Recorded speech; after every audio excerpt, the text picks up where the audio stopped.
तो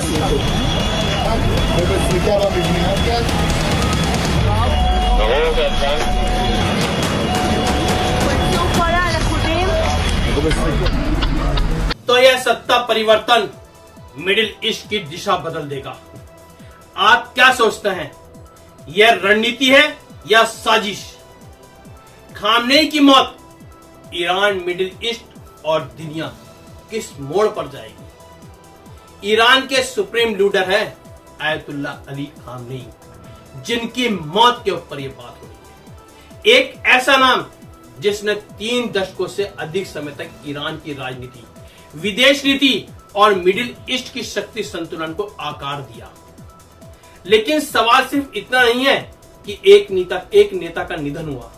सवाल यह है, अब ईरान किस दिशा में जाएगा अगर उनकी मौत वाकई होती है? क्या क्षेत्र में अस्थिरता बढ़ेगी? क्या इजराइल ईरान तनाव नया रूप लेगा? और क्या अमेरिका, रूस, चीन इस मौके को एक नए भू राजनीतिक खेल में बदलेंगे? आज हम भावनाओं से ऊपर उठकर पूरी राजनीतिक और रणनीतिक की तस्वीर समझने की कोशिश करेंगे। आखिर कौन थे अली खामनेई? अली खामनेई 1989 में ईरान के सुप्रीम लीडर थे, यानी ईरान में राष्ट्रपति से भी ऊपर की शक्ति। ईरान की राजनीतिक संरचना को समझना जरूरी है। राष्ट्रपति प्रशासन चलाता है, संसद कानून बनाती है, लेकिन अंतिम निर्णय सुप्रीम लीडर का। खामनेई के पास नियंत्रण था सेना पर, रिवोल्यूशनरी गार्ड IRGC पर, न्यायपालिका पर, मीडिया पर, विदेश नीति पर उनकी विचारधारा थी। अमेरिका विरोधी रुख, उनकी विचारधारा अमेरिकी विरोधी रुख था। इजराइल को उन्होंने कभी भी वैध राष्ट्र नहीं माना। क्षेत्रीय प्रभाव अपना बढ़ाया। उनके कार्यकाल में हिजबुल्लाह को समर्थन, इराक और सीरिया में प्रभाव, यमन में हौती समर्थन, परमाणु कार्यक्रम का विस्तार, यानी वे सिर्फ धार्मिक नेता नहीं बल्कि एक रणनीतिक शक्ति केंद्र थे। मौत का समय क्यों अहम है? खामनेई की मौत ऐसे समय पर हुई जब परमाणु कार्यक्रम पर अंतर्राष्ट्रीय दबाव है, इजराइल से तनाव चरम पर है, घरेलू स्तर पर असंतोष मौजूद है।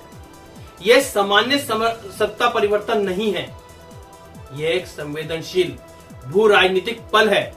ऐसे समय में नेतृत्व बदलना अक्सर अस्थिरता को जन्म देता है। अब उत्तराधिकारी कौन? ईरान में सुप्रीम लीडर का चयन एक्सपर्ट की असेंबली करती है।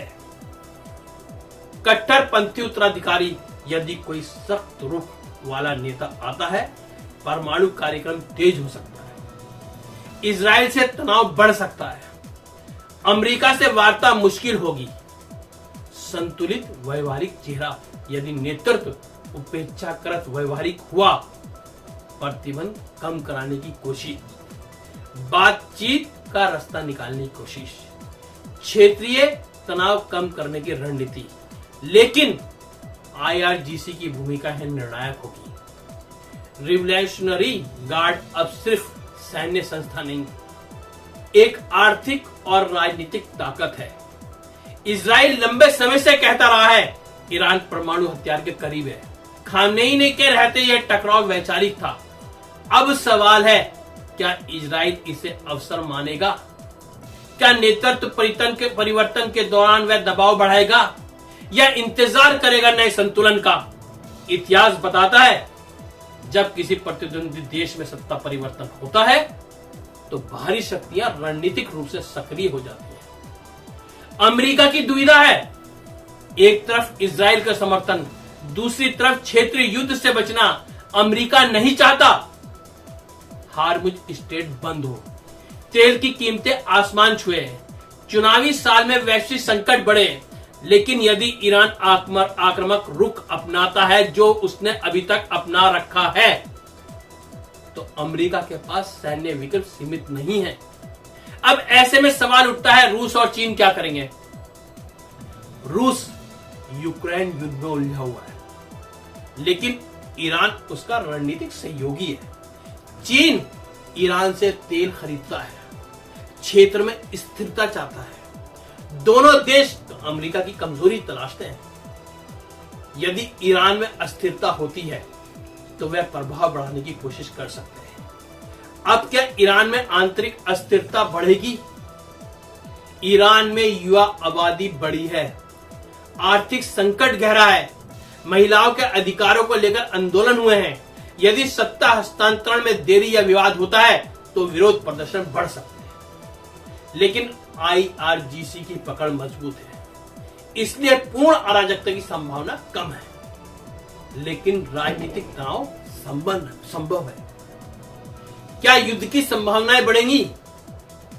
इनको देखते हुए 3 संभावनाएं लगती हैं। सीमित तनाव बयानबाजी, प्रतीकात्मक सैन्य गतिविधि, प्रॉक्सी युद्ध, लेबनान, सीरिया, इराक में गतिविधियां, हिजबुल्लाह की सक्रियता, सीधा टकराव, मिसाइल हमला, अमेरिका की भागीदारी। यह तीसरा परिदृश्य दुनिया को हिला सकता है। यदि तनाव बढ़ा, तेल 120 से $150 तक जा सकता है। वैश्विक बाजार गिर सकते हैं। एशिया और यूरोप की अर्थव्यवस्था प्रभावित हो सकती है, जिसका भारत पर भी सीधा असर होगा।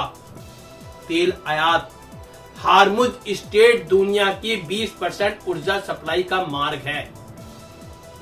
खामनेई की मौत सिर्फ एक व्यक्ति का निधन नहीं, यह एक युग का अंत साबित होगा। अब सवाल यह है, क्या ईरान और कठोर होगा या अवसर देखकर संतुलन की राह चुनेगा? और अगर खामनेई की मौत हो गई है तो उसके बावजूद भी ईरान इतनी मजबूती से किस प्लानिंग से लड़ रहा है? क्या इजराइल रणनीतिक धैर्य रखेगा? क्या अमेरिका सीमित हस्तक्षेप करेगा? इतिहास बताता है, नेतृत्व परिवर्तन अक्सर अप्रत्याशित घटनाओं को जन्म देता है। मिडिल ईस्ट में एक छोटी चिंगारी भी वैश्विक आग बन सकती है। आपकी क्या राय है? क्या यह युद्ध की दिशा में कदम है या यह क्षेत्रीय राजनीति का नया अध्याय? कमेंट में आप अपनी राय जरूर लिखें, वीडियो शेयर करें, चैनल को सब्सक्राइब करें। मैं आपका दोस्त सैयद नवेद आगे भी आपको इससे जुड़ी युद्ध से जुड़ी हुई वीडियो देता रहूंगा। धन्यवाद।